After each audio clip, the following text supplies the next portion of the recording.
Então nós vimos a bondade desse homem. Esse homem se preocupou, a intenção da intercessão era por um servo dele, né? A qual ele tinha uma autoestima. Esse homem tinha ele amava a nação de Israel, amava os judeus, né? Ele construiu uma sinagoga para os judeus, ele se achou indigno, mostrando a sua humildade de ter com Cristo. E agora nós vamos ver outra característica. Eu disse o versículo 7, 6 ao 7, a parte A, mais 6 a 7, a parte A é a humildade dele. Agora nós vamos ver a fé dele, a parte B do versículo 7 e o versículo 8. Você vai ver a fé desse homem, como esse homem tinha fé. Ainda é, ainda o versículo 7, a parte B, diz assim: Dize, porém, uma palavra, e o meu servo, ele será curado.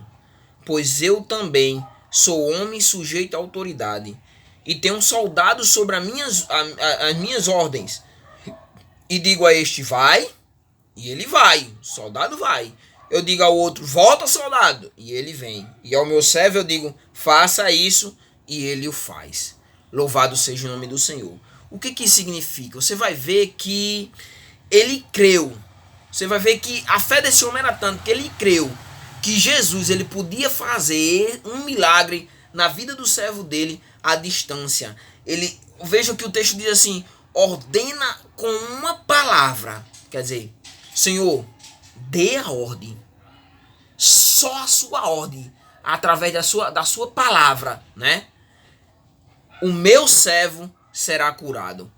E é interessante que se nós voltarmos até lá Gênesis, né? Foi através da palavra, né? Quando Deus diz assim, façamos no plural, né? Pai, Filho e Espírito Santo. Façamos o homem a nossa imagem conforme a nossa semelhança. Ou então, e disse Deus, haja luz e houve luz. E Deus foi criando, dizendo, aconteça. E através da palavra as coisas iam acontecendo. E aqui o centurião ele invoca exatamente isso. Ele invoca através da sua fé. Ele invoca o milagre para o seu servo. Através de uma palavra. Quer dizer, ele creu. E é interessante porque ele acreditou que Jesus, ele tinha fé suficiente que Jesus não precisava nem até lá. Apenas com uma palavra aquele servo dele seria curado. Ele creu que Jesus apenas dizendo. Mas uma coisa que é interessante é que ele se colocou. Ele se colocou no lugar de servo, colocou Jesus no lugar de Senhor.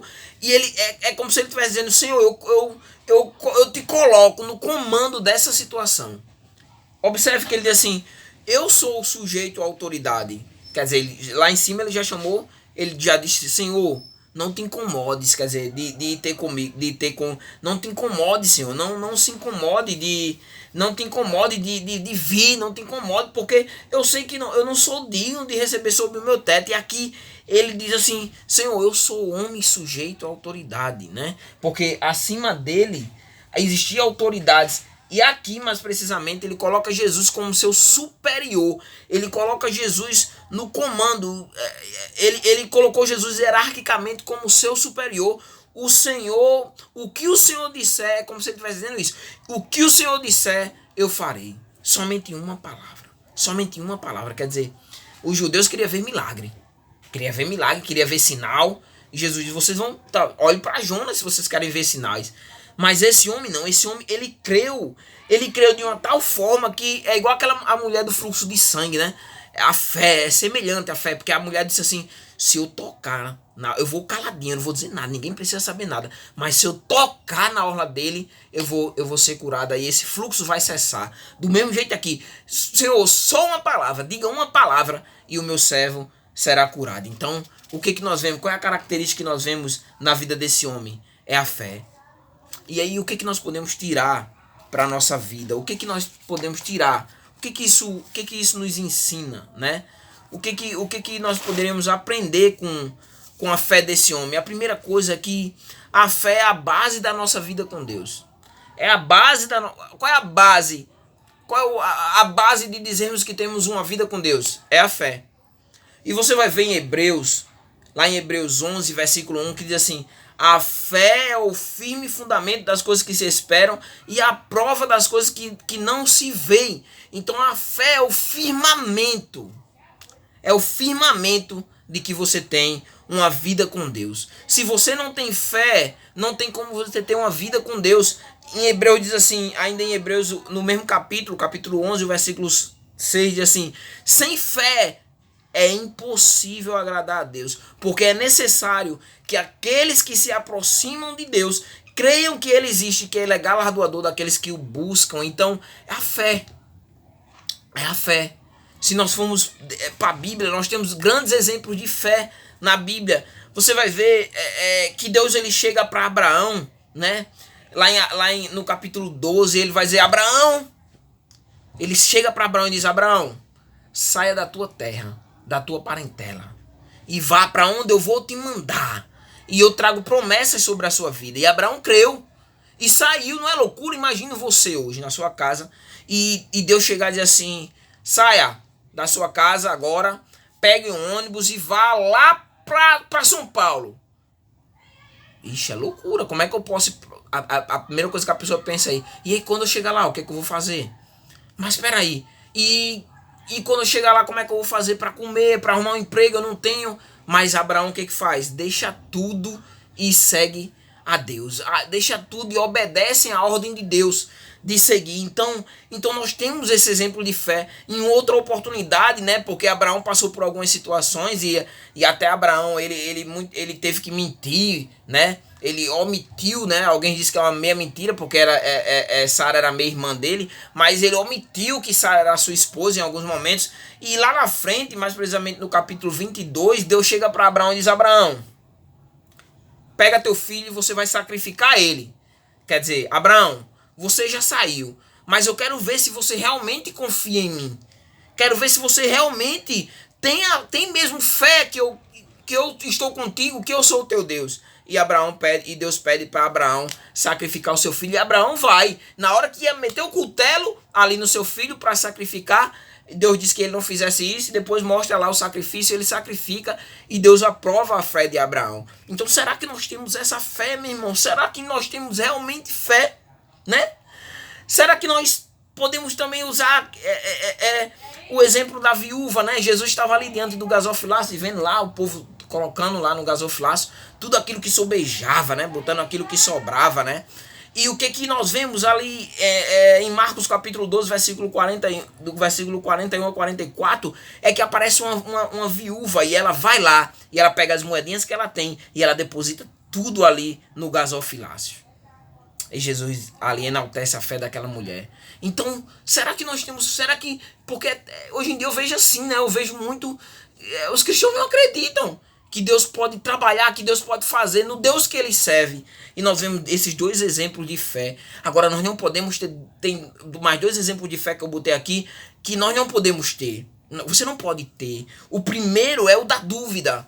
Esse homem não duvidou. Ele creu que Jesus ele podia fazer esse milagre. Ele não duvidou. Sem uma palavra. Ele creu. E você vai ver que quando Jesus ressuscita e Jesus se apresenta aos discípulos, não sabemos por qual motivo, mas Tomé não estava presente. Quando Tomé volta, os discípulos dizem a ele que o Senhor tinha aparecido para eles. E Tomé diz: eu só acredito se eu tocar, né? É a fé, eu só acredito se eu ver, né? Eu só acredito se eu ver. Então uma fé duvidosa, né? E nós não podemos ter essa fé.